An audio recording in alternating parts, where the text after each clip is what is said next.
À présent, nous abordons bien sûr le volet consacré au projet de nouvelle constitution, Mohamed Bari, avec cette nouvelle procédure d'adoption des lois organiques. Oui, c'est l'une des grandes nouveautés de ce projet de nouvelle constitution. Il faut rappeler quand même qu'il y a quand même un changement positif en ce qui concerne également les nouvelles procédures d'adoption des lois organiques désormais. Alors, c'est contenu dans l'article 131 de la nouvelle constitution. Désormais, les lois qualifiées d'organiques par la nouvelle constitution, notamment, sont adoptées ou modifiées par les deux chambres réunies, notamment du Conseil de la Nation à la majorité, c'est-à-dire les deux chambres désormais, vous le savez, dans la nouvelle constitution, on aura en plus de l'Assemblée nationale désormais le Sénat. Donc, oui, ce sont ces deux chambres-là réunies en conseil notamment de la nation, voilà, c'est l'instant qu'on appelle ça, donc ils vont procéder. Alors, les deux tiers notamment des membres qui composent également sous réserve de l'article 202 de la nouvelle constitution. Alors, les lois organiques sont obligatoires désormais, soumis à la Cour constitutionnelle aux fins de contrôle de leur conformité à la Constitution avant d'être promulguées par le président de la République. Donc, elles sont également promulguées par le président de la République lorsque la Cour constitutionnelle déclare conforme également à la Constitution. Alors, l'Assemblée nationale ou le Sénat, comme l'exige notamment la nouvelle Constitution, ne peut, en elle notamment, peut habiliter le président de la République également à prendre par voie d'ordonnance, notamment des mesures qui relèvent également de la loi organique. Parce que l'explication qu'il faut apporter, c'est qu'avant, la loi organique était l'apanage notamment de l'Assemblée nationale, donc elle avait toute la possibilité, mais avec le Sénat, parce que pour moi, l'importance d'exiger à ce que, notamment désormais, ça soit en tandem avec le Sénat et l'Assemblée nationale lors du Conseil, du Conseil de la Nation, parce que vous le savez que pour la majorité, quand même, l'Assemblée nationale peut être acquise par le président de la République avec sa majorité, et en plus, l'Assemblée nationale, quand même, c'est la version politique du pays, même si ce sont des représentants issus de la population, mais le Sénat, c'est l'expression notamment des collectivités locales qui se réunissent. Donc désormais, nos lois organiques vont être arrimées non seulement sur un parfum politique, mais avec une force, c'est-à-dire un fort regard désormais de l'aspect notamment de la participation des représentations nationales qui sont au niveau du Sénat. Alors la particularité, c'est par rapport à ces deux concepts, notamment la majorité absolue et la majorité simple. Alors, comme le lexique parlementaire le dit, la majorité absolue, c'est une majorité constituée notamment par la moitié des membres du Parlement, plus une voix au moins.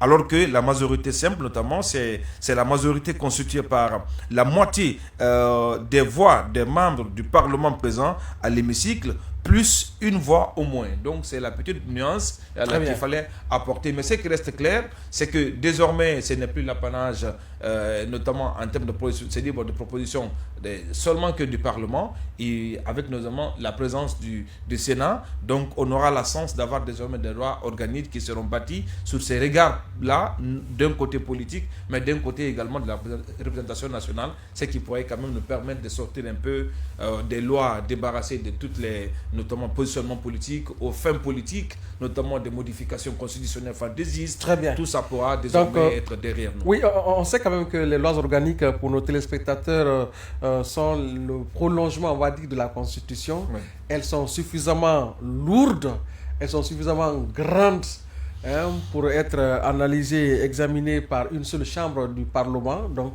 Barry l'a rappelé, nous serons sous l'empire, bien sûr, de la nouvelle Constitution, un Parlement, deux chambres, Assemblée nationale et Sénat.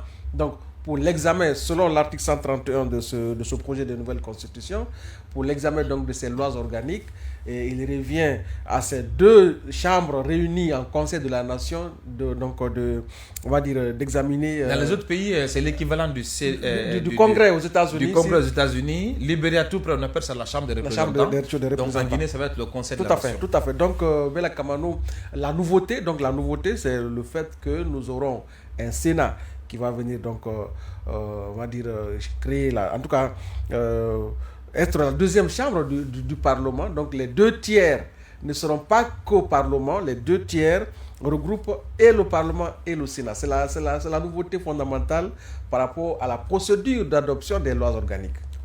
Je crois que c'est une disposition qui vient davantage renforcer les verrous qui pourraient empêcher justement de lever les intangibilités dans la Constitution, puisque une loi organique n'est pas une loi n'importe laquelle.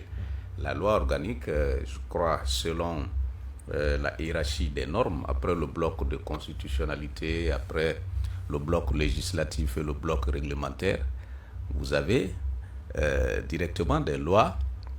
Au niveau du bloc législatif, vous prenez des lois. La première qui apparaît, ce sont les lois organiques. Après les lois organiques, ce sont les lois ordinaires. Après les lois ordinaires, ce sont les ordonnances. C'est comme pour dire qu'après la Constitution, disons-le clairement, ce sont les lois organiques. Et surtout qu'elles précisent et complètent aussi cette loi constitutionnelle. Tout à fait. Alors, elles sont tellement importantes qu'elles ne peuvent plus être, dans notre pays, selon donc les dispositions de la nouvelle Constitution, être adoptées par une seule chambre, puisque nous aurons désormais un Parlement bicaméral, d'un côté le Sénat et de l'autre côté l'Assemblée nationale. C'est une disposition, encore une fois, qui relève, bien entendu, des nouveautés intégrées donc à la nouvelle Constitution, mais en plus d'être cette nouveauté, je le disais, elle va permettre à la Guinée de se doter des lois émanant effectivement du peuple. Puisque vous le rappeliez, il y aura d'un côté les membres du Sénat, de l'autre côté les membres de l'Assemblée nationale. Et vous savez que la composition de l'Assemblée nationale, ce sont les représentants donc, qui sont élus. Vous avez le Sénat qui a aussi une partie des représentants. Alors, lorsque vous avez une loi qui a été adoptée par les représentants, mais aussi par une partie des citoyens qui ont été désignés par le président de la République, puisque le Sénat va aussi être composé par des gens désignés par le président et les autres institutions. Alors, ça permet de doter le pays de lois émanant effectivement de la volonté du peuple de Guinée. Alors, ce sont des lois qui seront désormais des lois avec beaucoup de poids. Oui, effectivement. Et donc des modifications fantaisistes. Donc, des modifications fantaisistes n'auront plus le chemin pour surtout modifier la Constitution ou faire de nos lois ce que bon leur semblait comme auparavant. Très bien. Alors, l'autre nouveauté aussi qu'il faut rappeler à nos téléspectateurs et auditeurs, c'est bien sûr le CNT est en tout cas plein dans le processus de l'élaboration de ces lois organiques qui vont rendre opérable dès son adoption la nouvelle Constitution. L'autre aussi précision que vous avez rappelée et qui est fondamentale, c'est que en tout cas, le Sénat, encore moins l'Assemblée nationale, ces deux chambres ne sont pas habilitées à autoriser le chef de l'État à intervenir dans le domaine de la loi à travers, bien sûr, par rapport aux lois organiques. C'est important parce que on a l'occasion de le voir à l'occasion des vacances parlementaires, le Parlement qui prend une loi d'habilitation qui donne l'autorisation au chef de l'État d'intervenir sur le domaine législatif en cas de vacances du Parlement. Mais pour ce qui est des lois organiques, ce n'est pas possible. La précision est claire et nette dans l'article 131, bien sûr, de ce projet de nouvelle constitution.